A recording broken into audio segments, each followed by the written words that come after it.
All right.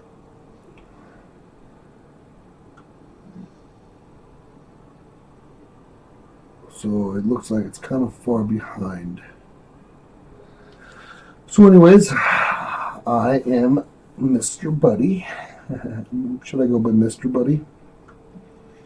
I'm not sure. Mr. Buddy. One of these days I want to be Dr. Bud, so maybe I should stick with Dr. Bud because I'm just a wisdom. Wealth of wisdom. Dun, dun, dun. So I wanted to go ahead and restart this stream because that first one got really far behind. It was weird. Like I get that that I have a really slow internet connection. Hopefully you guys are like, just kind of backtracking a little bit and watching it from a different place in the video, so that it loads. I don't know. I don't really know how this works yet. I'm just kind of testing it and messing around with it. That's why I'm doing the homework stream. I'm just typing up my homework and doing some research. I was listening to Will Durant earlier. That was the Story of Philosophy. If you'd like to check that out, look it up. Will Durant, Story of Philosophy. It's awesome, amazing, spectacular. Mwah. So, give me 2 seconds here, and I will read you what I have. If you'd like to go ahead and leave something in the comment box about, suggestions that I might change or I might add. This is supposed to be based off of East Asian economics. Give me 2 seconds.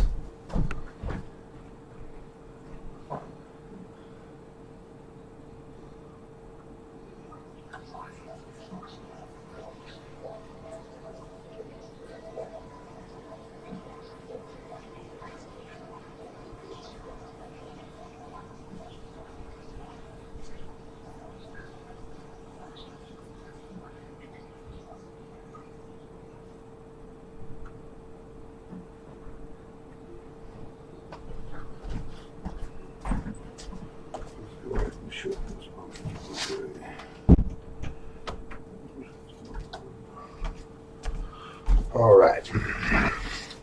So this is about like East Asian economics. However, I've twisted, because it's just like a discussion. It's like we're supposed to be in a salon in one of these, either China or North Korea or South Korea or Japan or so on and so forth. Oh, my neck.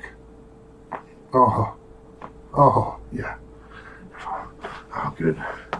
Oh no, where's my lighter? I've lost it. I've lost my marbles. Lost.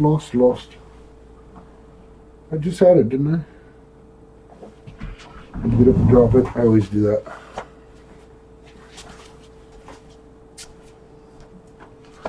Really? Did I seriously lose my damn lighter? No, it's a terrible thing to lose. I bet you I got up and I dropped it. And it's like in some hidden spot on the ground, or maybe it's just underneath my keyboard.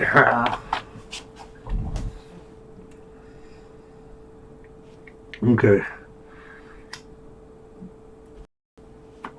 So now that I'm starting to get the hang of it, and now that I know that the concurrent, I think you call them, concurrent viewers, that's at the moment when I'm seeing my preview here, so that is a little bit delayed.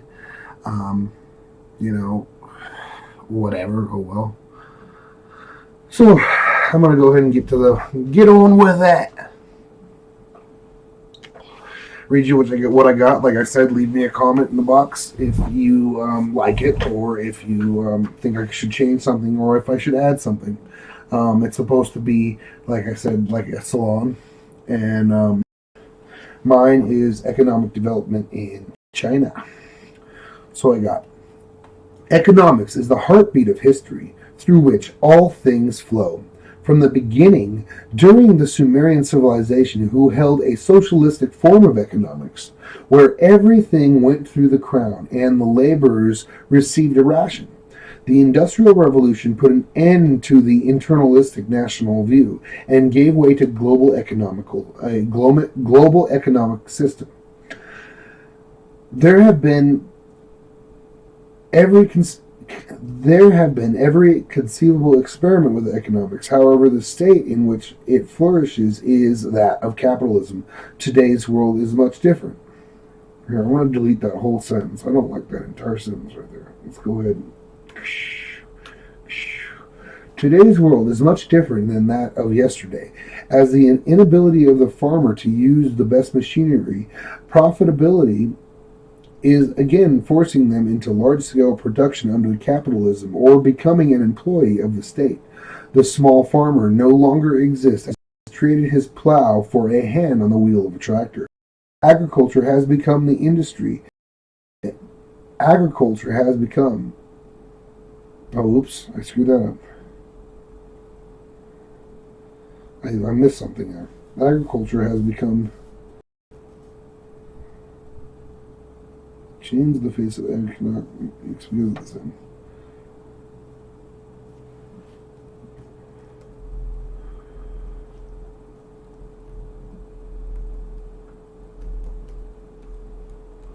Agriculture has become industrialized, and industry has changed the face of economics because of this end. The trade between the United States and China is destined to fail because in the global perspective, we are all connected. Our global capitalistic system has made it impossible to fathom a world without products made in China because of the economic system that they have created. Like many other new governments, China began with land reform, taking the land away from the small farmer and making them employees of the state. They then witnessed mass immigration to urban areas, giving them enough manpower for the Chinese Industrial Revolution. The Chinese government then allowed some capitalist elements which transformed their system. Yet again, however, they would retain controlling interest in their industry. This system gives the Chinese government many advantages over the United States because it provides them with cheap manpower to produce goods for export. It is true that the United States has been receiving unequal trade transactions with China. However, this is our nation's own doing by accepting policies that are not in our best interest. Or it may be retribution for past transgressions. Men who can manage men manage men who... men who can manage men who manage only things, and the men who can manage money manage all. The world revolves around wealth, so bankers watching trends in agriculture, industry, and trade, inviting and directing the flow of capital, putting our money to work, controlling loans, interest, and enterprise, running great risk to make great gains and rise to the top of the economic pyramid. That's what I have so far. And like I said, I need to have more information in there about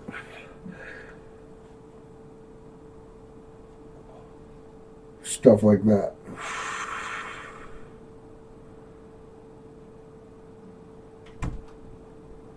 The ghost. It was the ghost of Christmas past.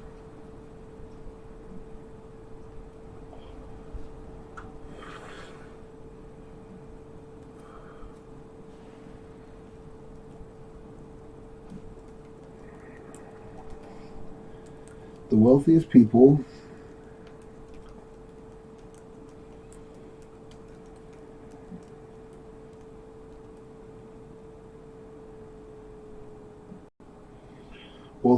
in this world, not on this globe, on this planet. Wealthiest people in this world live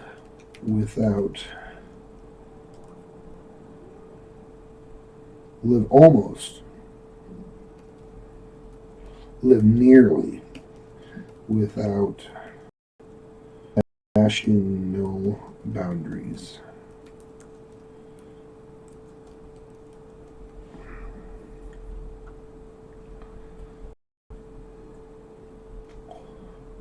Both of those people in this world live nearly without national boundaries, as they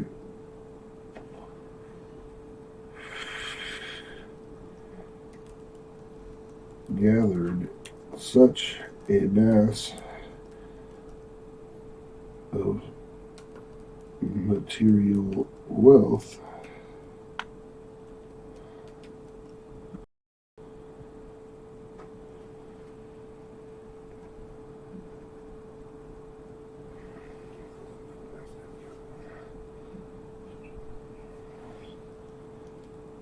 and are uninhibited in their expansion.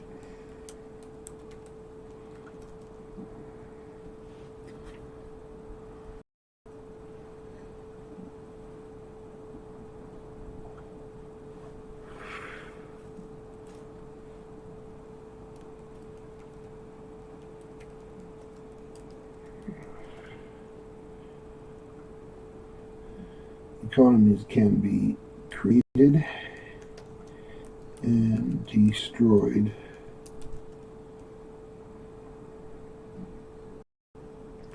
by simply pouring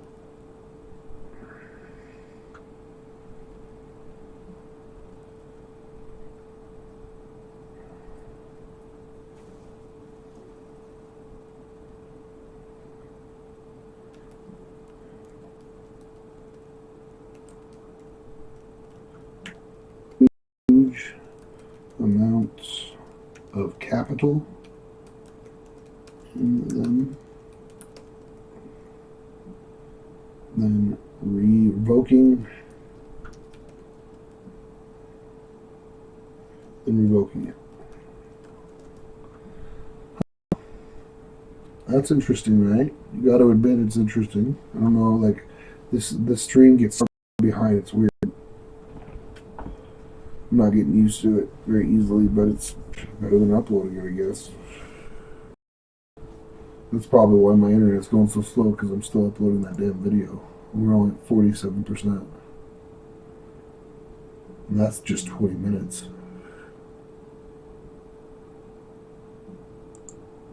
My God. So, I don't know if you guys are even paying attention to me right now. YouTube is weird. YouTube is super weird. I would put Wildorant back on, but it has a really weird echo unless I turn it down really low. Maybe if I put it on this one, but I don't know if I have this one. I don't think I put any of my audiobooks on here. Not on my laptop.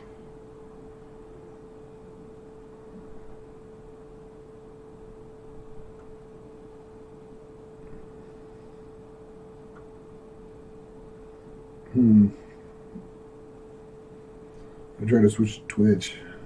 It gives me a little more control than YouTube. More people are on YouTube and searching for stuff.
I got a branch.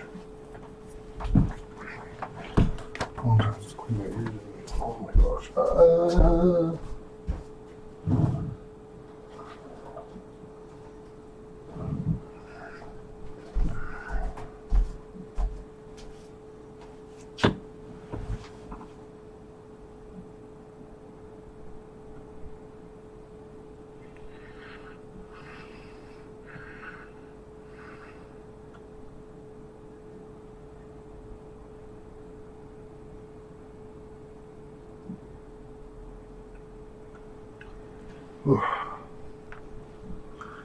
Nasty.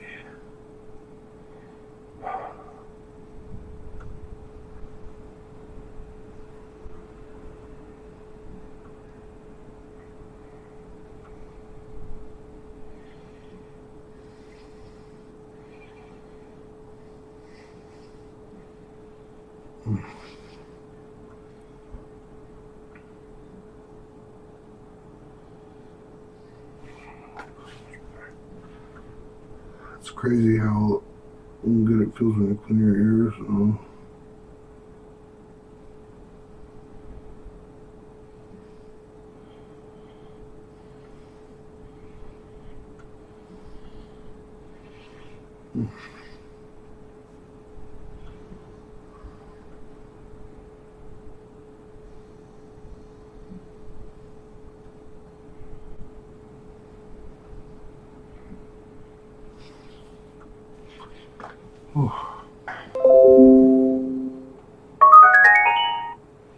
Oh, everything's beeping at the same time.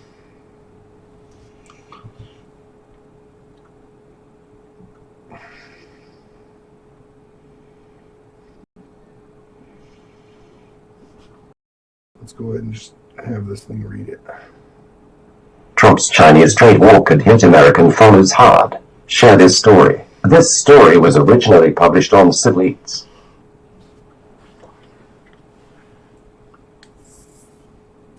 When the U.S. House of Representatives Agriculture Committee released its draft of the 2018 Farm Bill yesterday, it was notable that trade earned the top spot in the discussion. And for good reason. The ongoing trade dispute between the United States and China has produced a list of tariff threats from both sides, with China recently targeting several key U.S. agricultural crops. As of April 2nd, China has put in place tariffs on a range of U.S. agricultural products, including 15% on goods including fruit, nuts, and wine, and a 25% tax hike on pork. When Trump shot back with a threat to target an additional $50 billion in Chinese goods, China reciprocated with a threat of additional tariffs of 25%, primarily targeting soybeans, corn and corn products, wheat, sorghum, cotton, beef and beef products, cranberries, orange juice, and tobacco products. So far, neither country has announced when it intends to impose these latest tariffs. Because China is the second largest market for U.S. agricultural exports, the stakes are particularly high for the farm economy. Exports to China represent almost $20 billion annually for American farmers, and while the tariffs are likely to affect a broad range of commodities, some will be hit harder than others.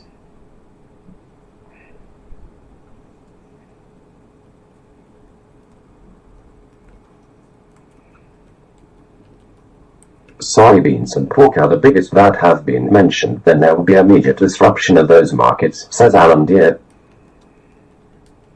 China purchases more than half of total U.S. soybean exports and more than 30% of the soybeans grown here. American Soybean Association president and Iowa farmer Jim Heisdorfer believes the proposed tariffs will have a devastating effect on soybean farmers and will likely encourage China to turn to countries like Brazil. Our South American neighbors would be only too happy to supply China with more of the crop, Heisdorfer explained by email. They could add acres because they have more land to develop into cropland. The American Farm Bureau Federation and ag groups representing other commodities have urged President Trump to engage in a more reasoned and responsible approach to negotiations. With farmers already facing a 12-year low in farm income, a trade war with China could have further detrimental effects on agricultural livelihoods in many states. According to a detailed analysis by the Brookings Institution, as many as 170,000 workers in the corn, soybeans, and pork industries could be affected by a trade war.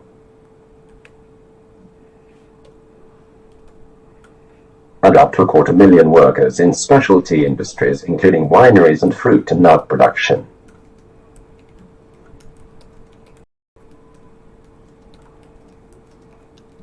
The map of impacts demonstrates that the proposed tariffs could have real implications for local communities and workers, agricultural or otherwise, across the country.